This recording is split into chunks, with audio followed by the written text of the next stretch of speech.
خار کې درنا یو یو بنگله غواړما زبستا رضا کهم خما رضا کا 50,000 اجری بزمکا میں پکار دا تا تگرانن د سرا میمو دهکا چې دک می کپ نه نوې گاډه راشي دهغو گاډونا یو یو را اتاکا لنګي میخي می پینځه سو پکار دی د بيزو گاډو کنډک پکې سیوا کا لس لس وینځي غلا مان می پا نصیب کا سلور خزرا تخکولی پانی کاکا مختلف شپگاتا کارخانی غوارما صدوڑو صد چنو صد ڈالڈا کا وجازون ہوا یہ چپکی گرزما ہوا گر میں پا سیلونو دا دنیا کا دا چې څومره خوانین د دې وطن دي ځان بینی میرات بیل بیل جدا جدا کا د ایمان خواږه هر څه باندې غالبا دي ما گویا پلا الہ الا اللہ کا ہر وقت وجلے کی گجن پدار زمان دے ہر وقت وجلے کی گجن پدار زمان دے وطا سنگا پلا خورا ملکتیار زمان دے وطا سنگا پلا خورا ملکتیار زمان دے ہر وقت وجلے کی گجن پدار زمان دے ہر وقت وجلے کی گجن پدار زمان دے وطا سنگا پلا خورا ملکتیار زمان دے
غمجن مازیګر دی بیلتا د ټنګ ټکور د ملګرو خو ډېره خوږه نغمه موږ ته واوروله. ملګري موږ سره ګڼ ناست دي، لکه زه غواړم چې د ټولو پښتنو سره وار په وار خبرې وکړم. دا ملګری موږ سره ناست دی، ده سره خبرې اترې کوو. ستړی مشر ورور سال دی؟ خیر دی. ستاسو نوم دی؟ خیر. زما نوم جاګیر دی. او د کوم ځای؟ موږ د مردان شیرګل. ښه، د مردانې؟ جی. ښه، خیر مردانې پکې یو مخکې ومېلو شو، ته شو دوه شو د خیره کړ. ما خو یې کو ټول د جیرې راجمع کړي. ښه ټیک ټاک؟ خیریت دی، شکر الحمدلله. او ستاسو څو وخت د مسافرۍ وشوه؟ یاره تقریبا 24-25 سال به کېږي. او څه کار کوئ دلته؟ موږ مواصلات اماراتو کې مطلب یې کار کوو. ټول استادان یې دغه یو ځای نه راځي. ته راته دا ووایه مسافري دې څنګه تېرېږي؟ نو الحمدلله بس وخت تېرېږي. 25 کاله ژوند دې دلته تېر کړي، دا ټوله ځواني دې دلته تېر کړي. بچي دلته په وطن کې سبقونه وایي؟ جی. تا ته احساس کېږي د تعلیم؟ کېږي، راته احساس ولې نه کېږي.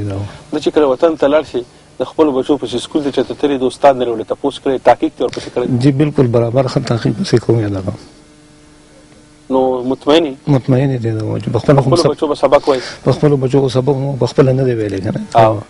نو موږ دا کوشش کوو چې یاره بچو باندې مطلب چې سبق ووایو. سبق ډېر ضروري دی. سبق ډېر ضروري دی. پښتانه پارس شته دي، ښکلي شکلونه وله خدای خصوصي وله خدای دنګ چینار په شان ځوانۍ وله خدای ورکړي، مضبوطې مټې وله خدای ورکړي، خیرازه ذهنونه فکرونه وله خدای ورکړي دي.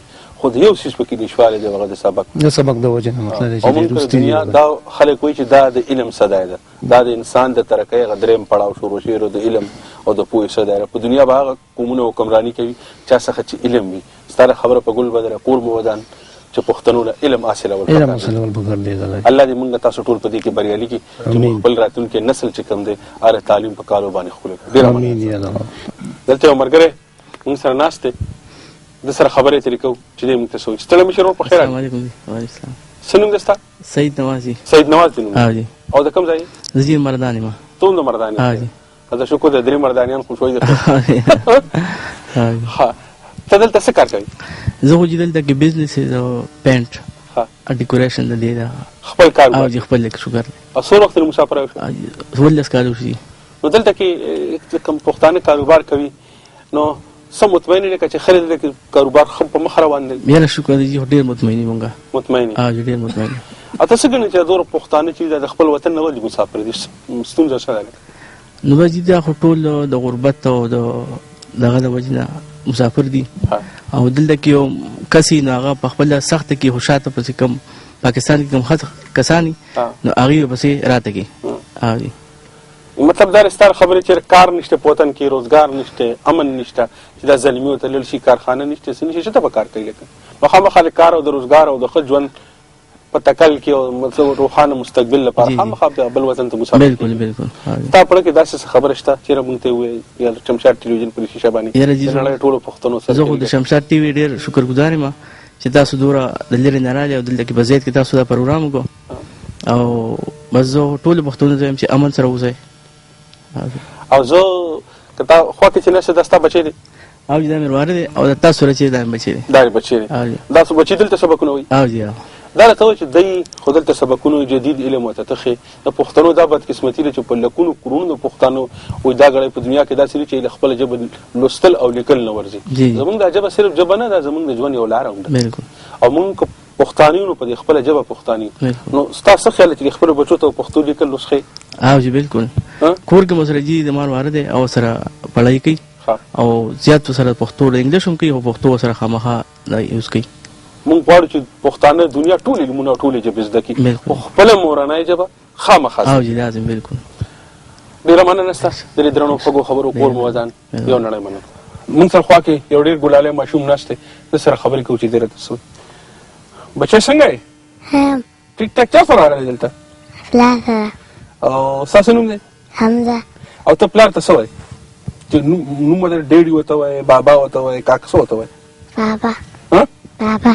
بابا ورته وایې. او که نه پښتنو ډېر درانه خواږه نومونه وو، کاکا، دادا، بابا، ابی، بیبي، ماسي، کاکي. اوس چې دوه ټکي سبق څوک وایي نو بل ورځ به پلار ته ډیډي وایي، مور ته بامي وایي، او اپا ورته وایي، باجي به ورته وایي، بایجان به ورته وایي. زموږ خپل د پښتو ډېر درانه خواږه نومونه وو. پکار ده چې موږ خپلو بچو ته هغه نومونه وښو چې مور ته مور وایي، پلار ته بابا وایي، او نیکه ته چې کندنو هغه ته دادا وایي او ابا یې ورته وایي ماسي ورته وایي دا ټول د پښتنو نومونه دي ډېر درانه خواږه نومونه دي پکار ده چې موږ ته خپله ژبه او خپل کلتور ښه ښه بچی درته سکول ته ځي نور پښتانه ماشومان درسره شته شته او چې ته کلي ته چې لاړ شي په چوټا باندې هغه ځای د خوښ دی کلی د خوښ دی که نه دوبا دې خوښه ده دواړه ښه دي دواړه دې خوښ دي نه نو هغه ځای دې خوښ نه هلته بنده ګرځي لبې کوي دلته خو کور کې رئیساري لکه خو دلته آیسکریم او چاکلیټ او دا څیزونه ډېر دي که نه او هلته خو دا څیزونه نشته که نه ستا څه خوښ دي دلته کې دې ځای کې څه خوښ دي زما دلته خوراکونه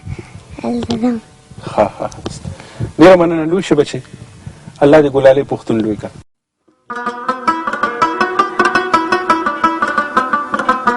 هر ناز به دې وړمه د زړه خان مې درته ووې هر ناز به دې وړمه د زړه خان مې درته ووې اوس کوږ د خیاله ګرځه چې جانان مې درته ووې او په ما که تندرونه اوس پرې باسې نو پرې باسه په ما که تندرونه اوس پرې باسې نو پرې باسه په خپله مې اوچت کړلې اسمان مې درته ووې او ته دومره پوه نه شوې چې دا غږ د مینې غږ و ته دومره پوه نه شوې چې دا غږ د مینې غږ و عبد لیونیه عبد جان مې درته ووې دا په یوسف خان عبد صاحب شعرونه و ګرانو ملګرو د دې ملګرو په زړونو کې به هم ډېرې خبرې زه هم غواړم چې یو ملګري سره خبرې وکړم او ډېرې نغمې د دی نه اورم خو زموږ د خپرونې وخت چې کوم دی دا په ختمېدو باندې دی نو زه نزار یوسفزی د کیمرمین مشتاق سره د تاسو نه اجازت غواړو په لوی او مهربانه خدای هم سپارم د الله په امان خو د دې ملګرو نه کیسه او ټپې ضرور و ډېره مننه